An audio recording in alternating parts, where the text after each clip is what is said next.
voilà au château du Peyre et nous sommes sur la commune de Cardan.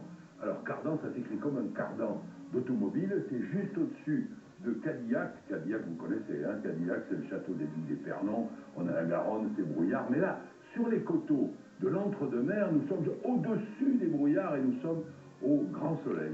Alors ce plateau, c'est le plateau de l'Entre-deux-Mers avec ses reliefs un peu entremêlés, du bois, des alternances de vignes, de bois et de prairies. C'est ce qui fait son charme parce que sous nos pieds, il y a le calcaire, la Peyre, la pierre. Et c'est aussi le nom de ce château avec un petit jeu de mots. Peyre, paille, je vous en dis un petit peu plus tout de suite. Alors, lorsque je dis Peyre, paille, c'est un petit jeu de mots lacanoïde, si je puis dire, parce que Peyre, c'est la pierre, mais paille, P-A-Y-R-E, c'est le père. Ça fait 5 générations de femmes qui dirigent cette propriété. Que domaine du Vic en gascon c'est le village, devenu château du Peyre, et ben voilà, on va être reçu par Valérie Labrousse, née Marcousy, qui gère cette propriété, un peu plus d'une vingtaine d'hectares, en pleine restructuration. Et on va aller dans les vignes pour comprendre cette restructuration des premières côtes de Bordeaux devenues côtes de Bordeaux, Cadillac, etc., etc. On va nous expliquer ça. Valérie, je voudrais que vous m'expliquiez l'âge de ces tilleuls. Oui, combien de siècles?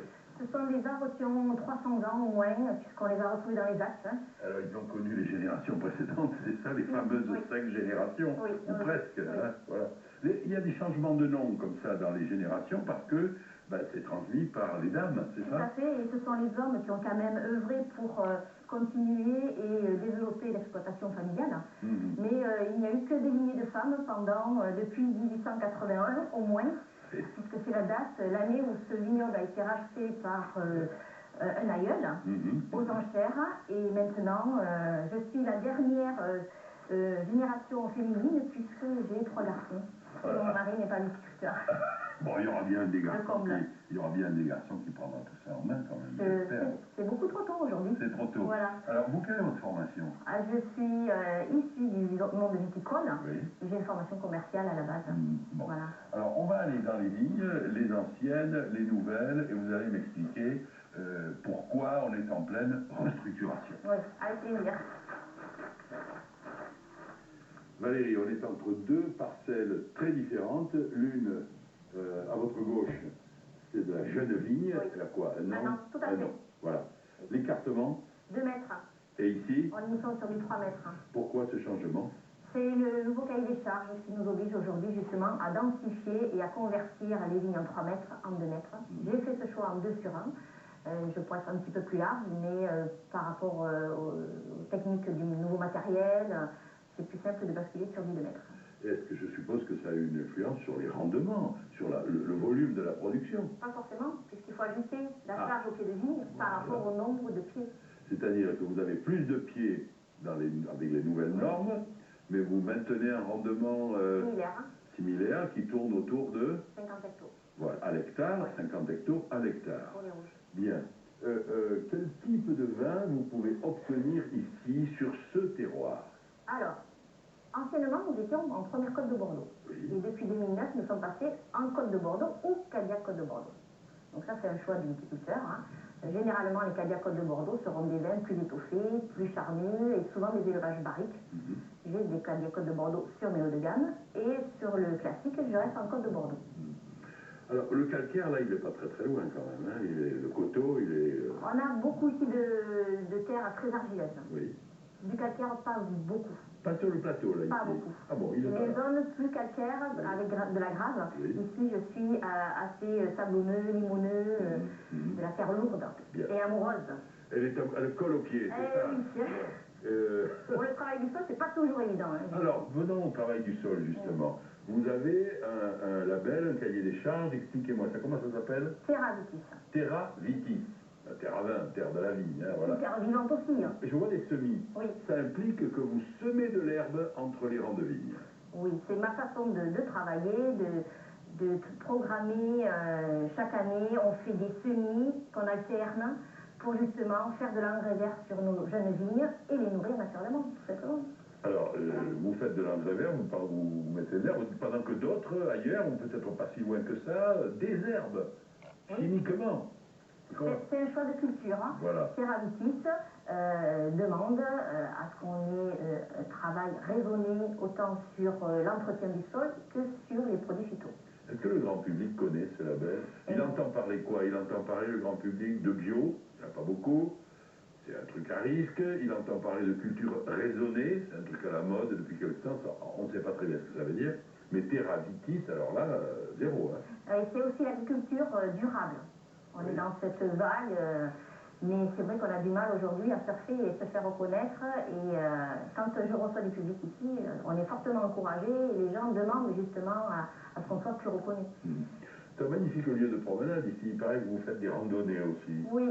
Pendant les week-ends de Pentecôte, notamment le lundi, la journée païenissime, je propose une balade d'1h30 dans laquelle forcément on se promène dans notre vignoble. J'explique et là les gens peuvent vraiment constater le travail qui est effectué chez nous. Et après vous les amenez au chai? Après, bien sûr. Est-ce que je peux demander la même saveur? Ah, mais avec plaisir. Alors on y va.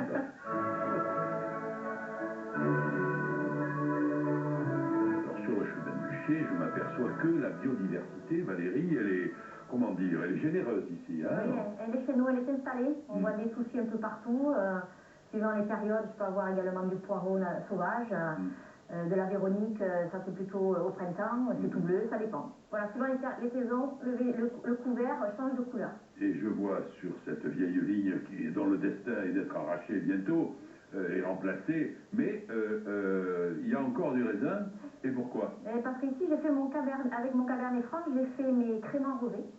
Donc là, c'est vendange à la main, hein, et mais ce qui n'était pas mûr, hein, notamment ces petites grappes, hein, les petits grappillons, hein, on les laisse sur pied, parce qu'il faut de quoi nourrir les petits oiseaux qui sont par chez nous aussi. Hein. Oui. Le crément rosé, c'est un produit que tout le monde fait ou c'est rare? Non, c'est très rare. Nous sommes très peu dans le Bordelais à faire du crément rosé. En Terravitis encore moins, peut-être 2 maximum.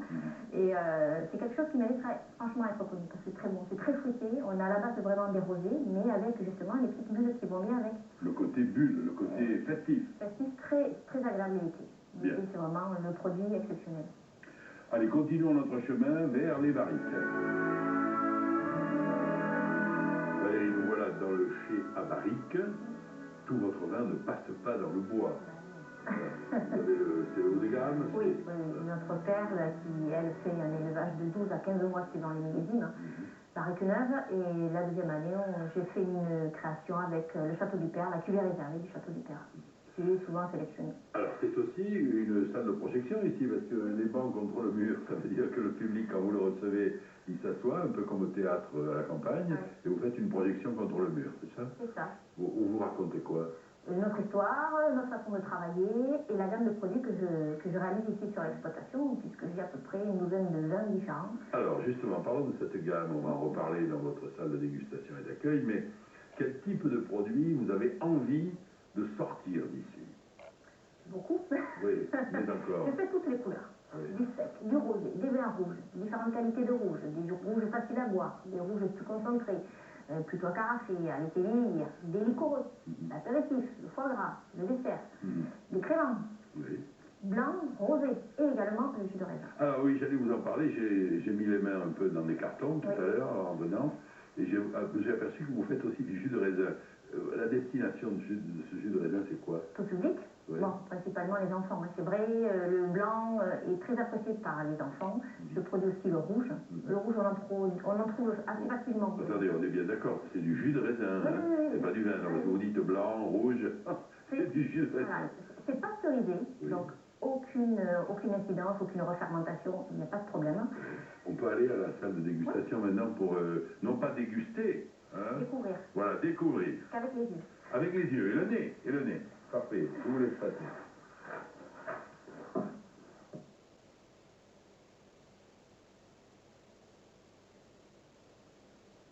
Alors Valérie, vous m'avez laissé le blanc, c'est bien, parce qu'au nez, c'est un cadeau.